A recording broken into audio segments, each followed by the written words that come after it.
ಅಮ್ಮನ್ ಜೊತೆ ಸರಿ ಹೋಗೋ ಉಪಾಯ ಕೊಡಿ ಅಂದ್ರೆ ಸಂಬಂಧ ಹಾಳಾಗೋ ಉಪಾಯ ಕೊಡ್ತಿದ್ದೀರಾ ಅಲ್ವಾ ಮೈನಾ? ನೀವಿಬ್ರು ಒಂದಾಗ್ಲಿ ಅಂತ ಐಡಿಯಾ ಕೊಟ್ನಿ, ನಂದೇನ್ ತಪ್ಪೈತಿ? ತಪ್ಪೆ.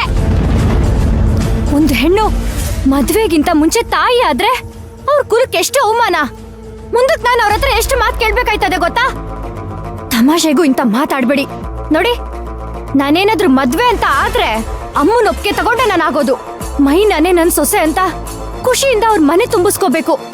ಅದ್ಬಿಟ್ಟು ಹಾಳಾದವಳು ಅರ್ಧ ಹಿಡ್ದು ಮನೆ ಹೊಸಲು ತುಳ್ದಿದ್ದಾಳೆ ಅನ್ನೋ ಪಟ್ಟ ನನಗ್ ಬೇಕಾಗಿಲ್ಲ. ಈಗಾಗ್ಲೇ ಆ ಮನೆಯಿಂದ ಒಂದ್ಸರಿ ಕತ್ತಿಡ್ದು ಆಚೆ ದಬ್ಬಿಸ್ಕೊಂಡಿದ್ದೀನಿ. ಈಗ ಮನೆ ಹೊಸಲು ತುಳಿಯೋದೇ ಆದ್ರೆ ಧ್ರುವರಮ್ಮ ನನ್ನ ಪ್ರೀತಿಯಿಂದ ಆರ್ತಿ ಎತ್ತಿ ಮನೆ ತುಂಬಿಸ್ಕೋಬೇಕು. ಅದೇ ನನ್ನ ಆಸೆ. ಮೈನಾ, ನೀ ಹಿಂಗೆಲ್ಲ ಕಾದ್ರೆ ಕಷ್ಟ ಆಗ್ತಿತ್ ನೋಡ್ವಾ. ಮೊದ್ಲು ನೀವಿಬ್ರು ಒಂದಾಗೋದ್ ನೋಡ್ರಿ. ವರ್ಷ ತುಂಬೋದ್ರೊಳಗ ನೀವಿಬ್ರು ಸೇರಿ ಮೊಮ್ಮಗನ್ ಕೊಟ್ಬಿಡ್ರಿ. ಆಮೇಲೆ ಅವ್ರ ಸುಮ್ನಾಗ್ತಾರ. ದೊಡ್ಡವ್ರು ಹೇಳಿಲ್ಲೇನ 1000 ಸುಳ್ಳು ಹೇಳಿ ಒಂದ್ ಮದ್ವಿ ಮಾಡಂತ ಹೇಳಿ. ನೀವೇನ ಒಂದ್ ಸುಳ್ಳು ಹೇಳಾಗತ್ತೀರಿ. ಅದ್ರೊಳಗೇನ್ ದೊಡ್ಡ ತಪ್ಪೈತೆ ಹೇಳಿ ನೋಡುನು. ನೋಡಿ, ಹಂಗ್ ಸುಳ್ಳು ಹೇಳೆ ನನ್ ಮದ್ವೆ ಮಾಡ್ಕೋಬೇಕು ಅನ್ನೋದಿದ್ರೆ ನನ್ಗ ಮದ್ವೆನೇ ಬೇಡ.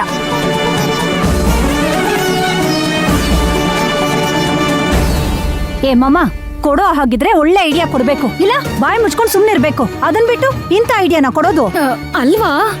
ಮಾತಾಡ್ಬೇಡ ನೀನು. ಮೈನಾ ಮೊದ್ಲೇ ಹಳ್ಳಿ ಹುಡುಗಿ, ಸೂಕ್ಷ್ಮವಾದವಳು.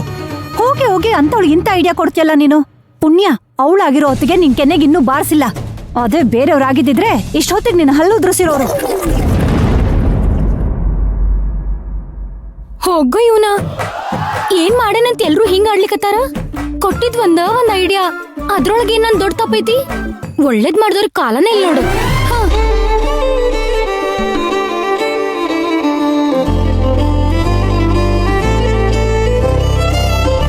ಧ್ರುವ ಸರ್, ಹೇಳಿ ಸರ್. ಎಲ್ರೂ ಒಂದ್ ನಿಮಿಷ ಕರಿ.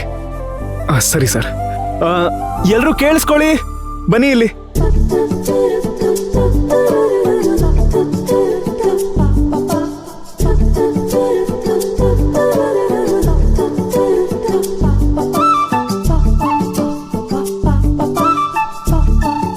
ಏನ್ರೀ ಸರ ವಿಷಯ?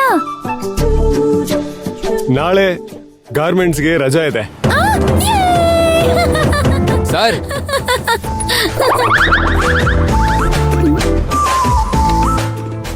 ರಜಾನ? ಯಾಕೆ ಸರ್? ನಾಳೆ ನನ್ನ ಬರ್ಡೇ ಇದೆ, ಅದಕ್ಕೆ ಒಂದು ಪಾರ್ಟಿ ಆರ್ಗನೈಸ್ ಮಾಡಿದ್ದೀನಿ. ನೀವೆಲ್ಲರೂ ಬರಬೇಕು ಅಂತ ನಿಮ್ಮೆಲ್ಲರಿಗೂ ಲೀವ್ ಕೊಟ್ಟಿದ್ದೀನಿ. ಸರ್, ಇಷ್ಟು ವರ್ಷಗಳಲ್ಲಿ ನೀವ್ ಯಾವತ್ತೂ ನಿಮ್ ಬರ್ಡೇ ಸೆಲೆಬ್ರೇಟ್ ಮಾಡಿರ್ಲಿಲ್ಲ ಅಲ್ವಾ ಸರ್? ಹಾಗೇನಿಲ್ಲ, ಸೆಲೆಬ್ರೇಟ್ ಮಾಡಿದ್ದೀನಿ, ಬಟ್ ಫ್ಯಾಮಿಲಿ ಜೊತೆ ಮಾಡ್ತಿದ್ದೆ ಅಷ್ಟೇ. ಈ ವರ್ಷ ಸ್ವಲ್ಪ ಸ್ಪೆಷಲ್.